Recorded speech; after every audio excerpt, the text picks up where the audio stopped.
پیر کامل تحریر حمیرہ ایمن۔ مگر جب تک میں تمہاری خواہش کی نوعیت نہیں جان لیتی میں کچھ بھی اندازہ نہیں کر سکتی۔ بتا دو جویریہ پلیز، اب تو مجھے بہت ہی زیادہ تجسس ہو رہا ہے۔ اس نے منت کی۔ وہ کچھ دیر سوچتی رہی۔ امامہ غور سے اس کا چہرہ دیکھتی رہی۔ کچھ دیر کی خاموشی کے بعد جویریہ نے سر اٹھا کر امامہ کو دیکھا۔ میرے پروفیشن کے علاوہ میری زندگی میں فی الحال جن چیزوں کی اہمیت ہے وہ صرف ایک ہی ہے، اور اگر تم اس کے حوالے سے کچھ کہنا چاہتی ہو تو کہو، میں برا نہیں مانوں گی۔ امامہ نے سنجیدگی سے کہا۔ جویریہ نے قدرے چونک کر اسے دیکھا۔ وہ اپنے ہاتھ میں موجود ایک انگوٹھی کو دیکھ رہی تھی۔ جویریہ مسکرائی۔ میری زندگی کی سب سے بڑی خواہش یہ ہے کہ تم، جویریہ نے اسے اپنی خواہش بتائی۔ امامہ کا چہرہ ایک دم سفید پڑ گیا۔ وہ شاکڈ تھی یا حیرت زدہ۔ جویریہ یہ اندازہ نہیں کر سکتی، مگر اس کے چہرے کے تاثرات یہ ضرور بتا رہے تھے کہ جویریہ کے منہ سے نکلنے والے جملے اس کے ہر اندازے کے برعکس تھے۔ میں نے تم سے کہا تھا تم برا مانو گی۔ جویریہ نے جیسے صفائی پیش کرنے کی کوشش کی، مگر امامہ کچھ کہے بغیر اسے دیکھتی رہی۔ معیز حلق کے بل چلتا ہوا درد سے دو راہ ہو گیا۔ اس کے دونوں ہاتھ اپنے پیٹ پر تھے۔ اس کے سامنے کھڑے 12 سال لڑکے نے اپنی پھٹی ہوئی شرٹ کی آستین سے اپنی ناک سے بہتا ہوا خون صاف کیا، اور ہاتھ میں پکڑے ہوئے ٹینس ریکٹ کو ایک بار پھر پوری قوت سے معیز کی ٹانگ پر دے مارا۔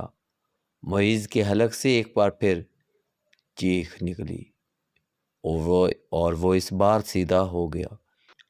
کچھ بھی یقینی کے عالم میں اس نے خود سے 2 سال چھوٹے بھائی کو دیکھا، جو اب بغیر کسی لحاظ اور مروت کے اسے اس ریکٹ سے پیٹ رہا تھا۔ اس ہفتے میں ان دونوں کے درمیان ہونے والا یہ تیسرا جھگڑا تھا، اور تینوں بار جھگڑا شروع کرنے والا اس کا چھوٹا بھائی تھا۔ معیز اور اس کے تعلقات ہمیشہ ہی ناخوشگوار رہے تھے۔ اس کا جھگڑا بچپن سے لے کر اب سے کچھ پہلے تک صرف زبانی کلامی باتوں اور دھمکیوں تک ہی محدود رہتا تھا، مگر اب کچھ عرصے سے وہ دونوں ہاتھا پائی پر بھی اتر آئے تھے۔ آج بھی یہی ہوا تھا۔ وہ دونوں سکول سے اکٹھے واپس آئے تھے، اور گاڑی سے اترتے ہوئے اس کے چھوٹے بھائی نے بڑی درشتی کے ساتھ پیچھے ڈگی سے اس وقت اپنا بیگ کھینچ کر نکالا جب معیز اپنا بیگ نکال رہا تھا۔ بیگ کھینچتے ہوئے معیز کے ہاتھ کو بری طرح رگڑ آئی۔ معیز بری طرح تل ملایا۔ تم اندھے ہو چکے ہو۔ وہ اطمینان سے اپنا بیگ اٹھائے بے نیازی سے اندر جا رہا تھا۔ معیز کے چلانے پر اس نے پلٹ کر اس کو دیکھا اور لاؤنج کا دروازہ کھول کر اندر چلا گیا۔ معیز کے تن بدن میں جیسے آگ لگ گئی۔ وہ تیز قدموں سے اس کے پیچھے اندر چلا آیا۔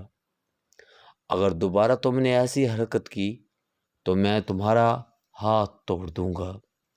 اس کے قریب پہنچتے ہی معیز ایک بار پھر دھاڑا۔ اس نے بیگ کندھے سے اتار کر نیچے رکھ دیا اور دونوں ہاتھ کمر پر رکھ کر کھڑا ہو گیا۔ نکالوں گا۔ تم کیا کرو گے؟ ہاتھ توڑو گے؟ اتنی ہمت ہے؟ یہ میں تمہیں اس وقت بتاؤں گا جب تم دوبارہ یہ حرکت کرو گے۔ मोइز अपने कमरे की तरफ बढ़ा, मगर इसके भाई ने पूरी कुव्वत से इसका बैग खींचती हुई इसे रुकने पर मजबूर कर दिया। नहीं, तुम मुझे अभी बताओ। इसने मोइज का बैग उठाकर दूर फेंक दिया। मोइज का चेहरा सुर्ख हो गया। इसने जमीन पर पड़ा हुआ अपने भाई का बैग उठाकर दूर उछाल दिया। एक लम्हे के इंतजार किए बगैर इसके भाई ने पूरी कुव्वत से मोइज की टांग पर ठोकर मारी। जवाबन इसने पूरी कुव्वत से छोटे भाई के मुंह पर मुक्का मारा, जो इसकी नाक पर लगा। अगले ही लम्हे इसकी नाक से खून टपकने लगा। इतने शदीद हमले के बावजूद इसके हलक से कोई आवाज़ नहीं निकली थी। इसने मोइज की टाई खींचते हुए इसका गला दबाने की कोशिश की। मोइज ने जवाबन इसकी शर्ट को कॉलर से खींचा। इसे शर्ट के फटने की आवाज़ आई। इसने पूरी कुव्वत से अपने छोटे भाई के पेट में मुक्का मारा। इसके भाई के हाथ से इसकी टाई निकल गई। ठहरो, मैं तुम्हें अब तुम्हारा हाथ तोड़कर दिखाता हूँ। मोइज ने इसे गालियाँ देते हुए लाउंज के कोने में पड़े हुए एक रकट को उठा लिया और अपने छोटे भाई को मारने की कोशिश की, मगर अगले ही लम्हे रैकेट इसके भाई के हाथ में था। इसने पूरी कुव्वत से घुमाकर इतनी बरक रफ्तारी के साथ इस रकट को मोइज के पेट में मारा कि वो संभल या खुद को बचा भी ना सका। इसने यके बाद दिगरी इसकी कमर और टांग पर रैकेट बरसा दिए।